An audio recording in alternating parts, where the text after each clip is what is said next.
Shalom, selamat pagi, selamat bertemu kembali dalam program kita membaca Alkitab setiap hari.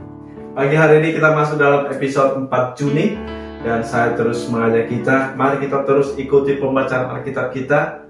Mari kita terus membaca Alkitab, mari kita merenungkan Alkitab kita ini menjadi renungan harian sehingga memberkati setiap kita. Amin. Dan sebelum kita lanjutkan, saya undang kita mari berdoa bersama.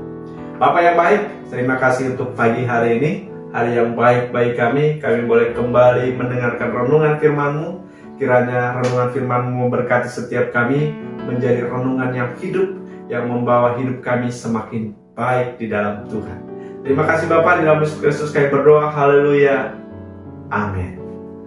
Tema kita pagi hari ini, akulah jalan dan kebenaran dan hidup. Akulah jalan dan kebenaran dan hidup. Yesus mengatakan, akulah jalan, akulah kebenaran dan hidup. Dikatakan saya bacakan dari kitab Yohanes pasal yang ke-14 ayat yang ke-6, kata Yesus kepadanya, akulah jalan dan kebenaran dan hidup. Tidak ada seorang pun yang datang kepada Bapa kalau tidak melalui aku. Tidak seorang pun yang datang kepada Bapa kalau tidak melalui aku. Renungan kita pagi hari ini mengajarkan kepada kita bahwa Yesus tidak hanya menyatakan, tidak hanya memberitakan jalan pada keselamatan, tetapi Yesus sendiri adalah jalan itu. Amin. Yesus sendiri adalah jalan itu. Kita diajar bukan hanya pengajaran Yesus yang benar-benar orang benar, yang mengajarkan kepada kita bahwa Yesus orang benar, tetapi saudaraku, Dia adalah jalan kebenaran itu sendiri. Yesus tidak hanya menyediakan hidup yang kekal, tetapi Yesus juga menyampaikan kepada kita bahwa Yesuslah hidup yang sesungguhnya. Ayat ini mengajarkan kepada kita umat yang percaya kepada Tuhan bahwa Yesus bukan salah satu jalan. Yesus bukan hanya salah satu jalan, melainkan tidak seorang pun yang datang kepada Bapa kalau tidak melalui aku. Demikian kata firman Tuhan, saudara. Artinya tidak ada cara lain selain kita menerima Yesus. Kalau kita mau sampai kepada Bapa, kalau kita mau sampai kepada Allah yang hidup, tidak ada cara lain selain menerima Yesus. Amin. Tidak ada agama atau kepercayaan yang lain yang membawa orang kepada Allah selain mempercayakan hidupnya kepada Yesus. Tidak ada ajaran atau peraturan atau disiplin rohani yang bisa menyelamatkan orang dari murka Allah. Jadi saudaraku, tidak ada perbuatan baik sebaik apapun yang bisa menyelamatkan kita dari murka Allah selain kita menerima Yesus. Alkitab mengatakan dalam Roma 5 ayat 19, jadi sama seperti oleh ketidaktaatan satu orang, semua orang telah menjadi orang berdosa, demikian pula oleh ketaatan satu orang, semua orang telah menjadi orang benar. Artinya apa saudaraku? Ketika Adam dan Hawa telah jatuh ke dalam dosa, ketika mereka tidak taat kepada Tuhan, mereka tidak taat kepada Allah, artinya mereka sudah berdosa. Dan akibat dari dosa mereka, semua keturunan mereka juga telah menjadi orang berdosa. Kecenderungan hati manusia itu telah dirasuk oleh iblis, dan mereka sudah kecenderungan hatinya untuk mengikuti apa kata iblis. Kecenderungan hatinya itu sudah melakukan dosa. Semua orang telah berdosa, dan tidak ada perbuatan baik yang bisa menyelamatkan kita dari murka Allah. Akibat dosa itu adalah maut, yaitu kematian yang kekal. Tetapi saudara, ayat ini mengajarkan juga kepada kita, oleh ketaatan satu orang, oleh ketaatan satu orang, semua orang menjadi orang benar. Siapa itu orang yang taat? Yaitu Yesus. Yesus lahir ke dunia, dia menjadi orang yang taat, dan tidak ada satu dosa pun yang dia lakukan. Dia menjadi orang yang benar. Dan ketika kita mempercayakan hidup kita kepada orang yang benar ini, yaitu Yesus Tuhan kita, kita menjadi orang yang benar. Kita orang yang dibenarkan. Kita menjadi orang yang dilayakkan.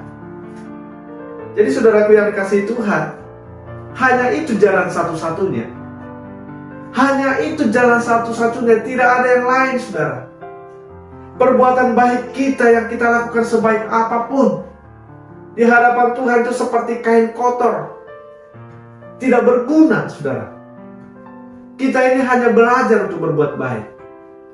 Kita hanya belajar melakukan apa yang baik, membalas kebaikan Tuhan. Tetapi ini tidak akan membawa kita kepada keselamatan. Perbuatan baik kita tidak akan bisa menebus dosa-dosa kita, sehingga murka Allah tidak lagi menimpa kita. Tetapi ketika kita percaya kepada Tuhan, mempercayakan hidup kita kepada Tuhan, maka dosa-dosa kita sudah ditanggung di kayu salib. Maka dosa-dosa perbuatan kita tidak lagi diperhitungkan. Hanya satu saya yang diminta oleh Tuhan. Mari kita hidup di dalam kebenaran Tuhan. Mari kita melangkah ke depan. Kita belajar mengikuti jejak Tuhan. Roma 3 yang ke-12 mengatakan, semua orang telah menyeleweng. Mereka semua tidak berguna. Tidak ada yang berbuat baik, seorang pun tidak. Tidak ada yang berbuat baik, seorang pun tidak. Mari kita coba periksa hidup kita. Apakah kita juga orang yang berbuat baik? Apakah kita orang yang sempurna? Apakah kita orang, seandainya dihitung hari ini, saudara, dihitung perbuatan baik kita dengan perbuatan jahat, kira-kira lebih berat mana, saudara? Perbuatan jahatkah atau perbuatan baik? Tetapi di hadapan Tuhan, saudara, tidak demikian. Kalau kita melihat, saudaraku, orang-orang tokoh-tokoh iman dalam Alkitab kita ini, saudara ya, kalau kita melihat dalam cerita Alkitab, misalnya Raja Daud, dia orang yang baik, orang yang banyak melakukan kebaikan. Tetapi ketika dia berbuat satu dosa, maka murka Allah itulah yang menjadi bagiannya. Ketika kita melihat Musa memimpin bangsa Israel, begitu hebatnya dia memimpin bangsa Israel. Dia dicaci maki, begitu dia dihina, begitu ya. Tetapi dia luar biasa membela Tuhan. Tetapi ketika ada satu dosa yang dia lakukan di hadapan Tuhan, saudara, satu dosa menghilangkan semua perbuatan baiknya. Ya, tidak dihitung lagi, saudara. Tetapi ketika orang berdosa mau mengakuinya, mau merendahkan diri di hadapan Tuhan, mau minta ampun, maka dia akan diselamatkan. Karena apa? Ketika percaya kepada Tuhan, inilah janji Tuhan. Ketika kita menerima Yesus, maka dosa-dosa kita telah ditanggungkan di kayu salib.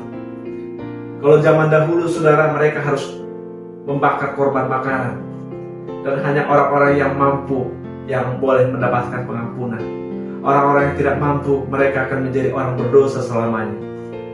Saudara yang kasih Tuhan, inilah kemurahan Tuhan yang boleh kita nikmati. Ketika Yesus mati di kayu salib, saudara, kita telah dibenarkan.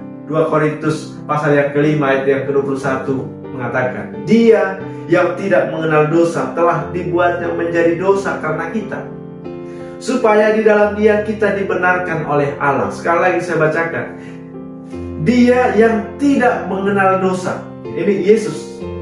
Yesus yang tidak mengenal dosa telah dibuatnya menjadi dosa karena kita, supaya di dalam Yesus kita dibenarkan oleh Allah. Jadi saudaraku yang kasih Tuhan, Yesus telah menanggung dosa-dosa kita. Makanya saudaraku, Yesus mengatakan dalam Alkitab ini, Akulah jalan dan kebenaran dan hidup. Tidak seorang pun yang datang kepada Bapa kalau tidak melalui aku. Tidak ada cara lain, saudaraku, selain menerima Yesus. selain mempercayakan hidupnya kepada Yesus. Tidak ada disiplin rohani apapun, tidak ada peraturan yang lain, tidak ada perbuatan-perbuatan baik sekalipun yang bisa kita, yang olehnya kita dibenarkan oleh Allah, selain kita percaya kepada Yesus, selain kita menerima Yesus dalam hidup kita. Terimalah Yesus dalam hidupmu, terimalah Dia di dalam hidupmu. Dialah siratal mustaqim, Dialah jalan yang lurus, Dialah yang membawa kita kepada kehidupan yang kekal, Dialah yang menunjukkan jalan kebenaran bagi kita. Mari kita berjalan bersama dengan Dia. Mari kita terima Yesus dalam hidup kita. Amin. Demikianlah firman Tuhan yang menjadi renungan kita pagi hari ini. Kita berdoa. Terima kasih Tuhan untuk pagi hari ini. Kami bersyukur buat firman-Mu. Biarlah firman-Mu berkati kami. Biarlah firman-Mu meneguhkan iman percaya kami, sehingga kami mempercayakan hidup kami kepada Yesus Tuhan kami. Di dalam Yesus Kristus kami berdoa. Haleluya. Amin. Selamat pagi, selamat beraktivitas. Tuhan Yesus memberkati kita. Shalom.